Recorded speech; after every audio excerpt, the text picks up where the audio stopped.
Hello hi friends, welcome back to RSP talkies. Friends, మీరు young tiger NTR లేదా అల్లు అర్జున్ గారి ఫ్యాన్సా? అయితే ఈ వీడియోని ఒక్కసారి లైక్ చేయండి. అవును ఫ్రెండ్స్, ఈ వీడియో మీకోసమే. డీటెయిల్స్ లోకి వెళ్లే ముందు నాదొక చిన్న రిక్వెస్ట్, మన ఛానల్ సబ్స్క్రైబ్ చేసుకొని సపోర్ట్ చేయండి. ఇక లేట్ చేయకుండా మ్యాటర్లోకి వెళ్దాం. RRR మూవీతో పాన్ ఇండియా రేంజ్ లో మంచి గుర్తింపు తెచ్చుకున్న యంగ్ టైగర్ ఎన్టీఆర్ తర్వాత దేవరాతో సూపర్ హిట్ అందుకొని పాన్ ఇండియా రేంజ్ లో చెలరేగిపోతున్నారు. ఇక అలాగే పుష్ప ఫ్రాన్సిస్ లో పుష్ప 1, పుష్ప 2 లతో సరికొత్త విధ్వంసాన్ని సృష్టించి ప్రస్తుతం ఉన్న హీరోస్ లో నెంబర్ 1 హీరోగా నిలిచారు ఐకాన్ స్టార్ అల్లు అర్జున్ గారు. అయితే ఇప్పుడు వీళ్ళిద్దరి కాంబినేషన్ లో ఒక మూవీ రాబోతుందని టాక్ గట్టిగా వినిపిస్తోంది. ఇండస్ట్రీలో ఇదే హాట్ టాపిక్ గా మారింది. అవును ఫ్రెండ్స్, ఇంతకీ వీళ్ళ కాంబో ఎప్పుడు స్టార్ట్ కాబోతుంది? దీనికి డైరెక్టర్ ఎవరు? ఇంతకీ వీళ్ళిద్దరు ఫైనల్ గా ఫిక్స్ అయ్యారా లేదా? ఇలాంటి వాటి గురించి ఇప్పుడు తెలుసుకుందాం. ఫ్రెండ్స్, ప్రెసెంట్ అయితే యంగ్ టైగర్ ఎన్టీఆర్ గారు ప్రశాంత్ నీల్ కాంబినేషన్ లో రాబోతున్న న్యూ మూవీలో అయితే చాలా బిజీగా ఉన్నారు. ఆ తర్వాత దేవరా 2 అంటున్నారు.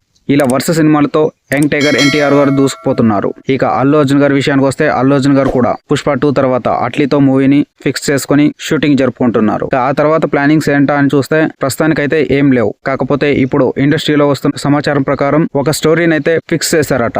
అది కూడా ఇది మల్టీ స్టారర్ కాంబోగా మాట్లాడుకుంటున్న ఈ సినిమా గురించి అనే టాక్ వినిపిస్తోంది. అవును ఫ్రెండ్స్, ఇంతకీ డైరెక్టర్ ఎవరు అని ఆలోచిస్తున్నారా? లోకేష్ కనకరాజ్ ఆల్రెడీ ఈ సినిమాకు సంబంధించి స్టోరీని బన్నీతో వినిపించినట్లు ఆయన ఓకే అని చెప్పినట్లు తెలుస్తోంది. అయితే ఈ సినిమాలో అదే మాదిరిగా హీరో లెవెల్లో మరో క్యారెక్టర్ ఉండబోతుందట. దానికి ఎవరిని తీసుకుందామా అని ఆలోచిస్తుండగా యంగ్ టైగర్ ఎన్టీఆర్ గారు అయితే బాగుంటుందని సజెస్ట్ చేసినట్లు ఇండస్ట్రీలో టాక్ వినిపిస్తోంది. అయితే ఒకవేళ నిజంగానే ఈ కాంబో కనుక ఫిక్స్ అయి వీళ్ళిద్దరూ కనుక ఒకే మూవీలో కనిపిస్తే బాక్సులు బద్దలవ్వడం ఖాయం. అంతేకాదు, ఫ్యాన్స్ కి వాళ్ళ ఆనందాలకి అవధులే ఉండవు. అలాగే బాక్స్ ఆఫీస్ వద్ద సరికొత్త విధ్వంసం అయితే సృష్టిస్తారు. అందులోనూ మంచి ఫామ్ లో ఉన్నారు కనుక ఈ హీరోలతో సినిమా పడితే పాన్ ఇండియా షేక్ అవ్వాల్సిందే. మరి చూసేద్దాం ఈ కాంబో సెట్ అవుతుందా లేదా. ఈ మూవీపై మీ అభిప్రాయాన్ని కింద కామెంట్లో తెలియజేయండి. ఇలాంటి మరిన్ని అప్డేట్స్ కోసం దయచేసి మా ఛానల్ సబ్స్క్రైబ్ చేసుకోండి. Thank you for watching. By by.